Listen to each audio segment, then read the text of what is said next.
மத்திய மாநில அரசுகள் தனித்தனியாக வரி விதிப்பதை தவிர்த்து நாடு முழுவதும் ஒரே சீரான வரி விதிப்பதற்காக ஜிஎஸ்டி எனப்படும் சரக்கு மற்றும் சேவை வரி சட்டத்தை ஜூலை 1ஆம் தேதி முதல் அமல்படுத்த மத்திய அரசு திட்டமிட்டுள்ளது.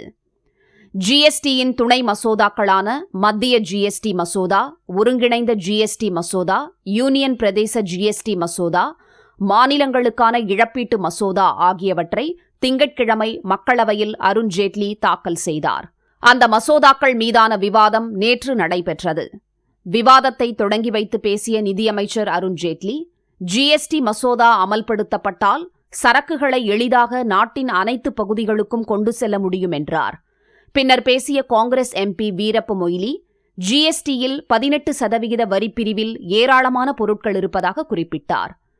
வரி விதிப்பதற்காக சரக்கு பொருட்களை வகைப்படுத்துவது தெளிவாக குறிப்பிடப்படவில்லை என்றும் அவர் குற்றம் சாட்டினார்.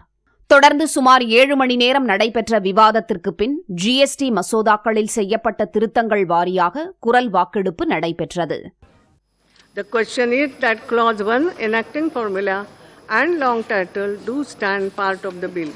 Those in favor may say aye. Those against may say no. I think the ayes have it. The ayes have it.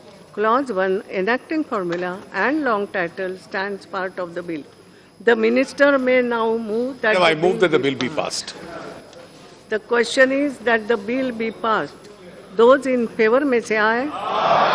Those against may say no. I think the ayes have it. Ayes have it. The motion is adopted and the bill is passed. இதனைத் தொடர்ந்து மாநிலங்களவையில் GST மசோதா நிறைவேற்றப்பட்டு குடியரசுத் தலைவரின் ஒப்புதலை பெற்ற பின்னர் சட்டமாக அமலுக்கு வரும். இதனிடையே ஜிஎஸ்டி மசோதா நிறைவேற்றப்பட்டதற்கு பிரதமர் நரேந்திர மோடி பாராட்டு தெரிவித்துள்ளார். புத்தாண்டில் புதிய சட்டம் மூலம் புதிய இந்தியா உருவாகும் என்று ட்விட்டர் செய்தியில் அவர் குறிப்பிட்டுள்ளார்.